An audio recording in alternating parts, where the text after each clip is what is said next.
What is DNA repair? DNA repair is a collection of processes by which a cell identifies and corrects damage to the DNA molecules that encode its genome. Now, in human cells, damage can occur from sort of one of two different types of sources, the first being endogenous or internal sources, and these can come from the normal metabolic activities that occur within the cell. The second type of source of damage is from exogenous or external sources, and these can be any one of a number of environmental factors. Now, together, these two sources can result in as many as 1 million incidences of damage per cell per day. And so the DNA repair process is constantly active as it responds to damage in the structure of DNA. So how is damage to the DNA recognized in the first place? Well, damage to DNA alters the actual spatial configuration of the helix, and such alterations can be detected by the cell. So as you can see here, there's a little bulge in the DNA double helix, and that can be detected. So once the damage is localized, this triggers specific DNA repair molecules to bind at or near the site of damage and enable the repair to take place. Now, DNA repair mechanisms can be separated into single-strand repair mechanisms and double-strand repair mechanisms. And there are three main types of single-strand repair mechanisms, and those are nucleotide excision repair, base excision repair, and then mismatch repair.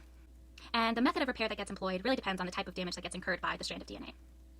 Now, if a strand of DNA is exposed to UV light, a photochemical reaction induces the formation of these covalent linkages between adjacent pyrimidines, such as thymine or cytosine. Those are the pyrimidine bases. And this yields pyrimidine dimers, which is actually the example of the damage shown here in the upper right corner of the screen.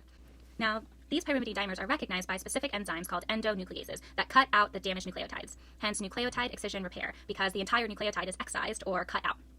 Then DNA polymerase replaces the bases, and DNA ligase reseals the gap.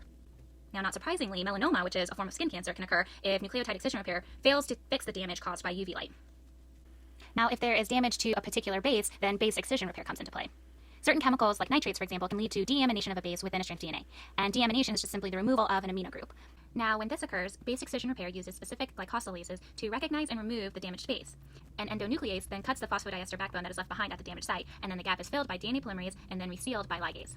And finally, the last single-strand repair mechanism is mismatch repair, which corrects the errors that occur in DNA replication and recombination that lead to mispaired but not necessarily damaged nucleotides. Now, in bacteria, transient methylation distinguishes the newly synthesized daughter strand with the error from the correct parental strand, which ensures that the repair occurs according to the correct template. In eukaryotes, the exact mechanism is not quite elucidated yet. So those are the main types of single-strand repair. Now let's talk about double-strand repair. Damage that occurs to both strands in the double helix can occur when there is exposure to ionizing radiation, such as gamma rays and X-rays.